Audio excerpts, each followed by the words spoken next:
पुरानी कथाओं के अनुसार जब भीम ने भगवान वेद व्यास जी अर्थात ऋषि वेद व्यास जी से कहते हैं, हे भगवान, भ्राता युधिष्ठिर, माता कुंती, अर्जुन तथा नकुल सहदेव एकादशी का व्रत रखने को कहते हैं। भगवान, मैं भगवान विष्णु की पूजा के लिए समस्त कार्य कर सकता हूँ, परंतु बिना खाए पिए मेरे से रहा नहीं जाता।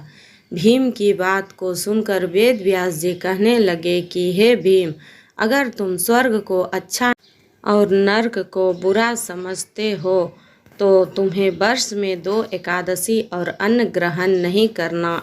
इतने में भीमसेन कहते हैं, आप ठीक कह रहे हैं, परंतु मैं खाए बगैर कैसे रह सकता हूँ। मेरे पेट में वक्र नामक तीव्र अग्नि रहती है, इसलिए मैं भोजन किए बगैर कैसे रह सकता हूँ, और यह अग्नि भोजन करने के बाद ही शांत रहती है। अब आप ही बताइए, मैं बगैर भोजन कैसे रहूं। इसलिए भगवान, आप मुझे कोई ऐसा व्रत बताइए जो व्रत में सिर्फ वर्ष में एक बार ही रखना हो और मुझे मोक्ष की प्राप्ति हो। भगवान वेद व्यास जी कहते हैं, हे भीम, बड़े बड़े ऋषि मुनियों ने बड़े बड़े शास्त्र बनाए हैं और उन शास्त्रों में ऐसी विधियां बताई गई है तथा व्रत बताए गए हैं जिनसे जातक को मोक्ष की प्राप्ति होती है। शास्त्रों में 2 एकादशी व्रत को अति महत्वपूर्ण बताया गया है।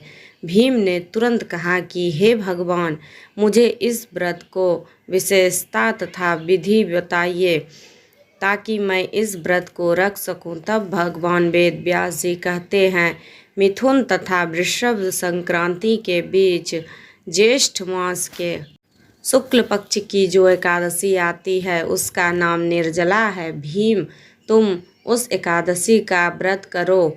इस एकादशी को आचमन में 6 मासे से जल अधिक नहीं होना चाहिए और भोजन भी ग्रहण नहीं करना चाहिए। भोजन ग्रहण करने से यह व्रत नष्ट हो जाता है तथा इसके मिलने वाले लाभ से वंचित रह सकते हैं। इस दिन अगर तुम एकादशी के सूर्य उदय होने से द्वादशी के सूर्य उदय होने तक जल ग्रहण नहीं करोगे तो यह व्रत साल की सभी 24 एकादशियों का प्रतिफल दे सकता। द्वादशी के दिन उठकर सर्वप्रथम शारीरिक स्वच्छ होकर ब्राह्मणों को दान करें। भूखे ब्राह्मणों को भोजन करवाकर फिर आप भोजन करें। ऐसा करने से सभी एकादशी के व्रत के फलों की प्राप्ति होती है। वेद व्यास जी कहते हैं कि इस एकादशी व्रत की विशेषता स्वयं भगवान विष्णु ने मुझे बताई है। इस एकादशी का व्रत रखने वाले जातक को मृत्यु देने वाले यमराज भी घेरते नहीं और भगवान के पार्षद आकर दिव्य रथ से ले जाते हैं। वर्ष 2023 में निर्जला एकादशी बुधवार 31 मई को मनाई जाएगी।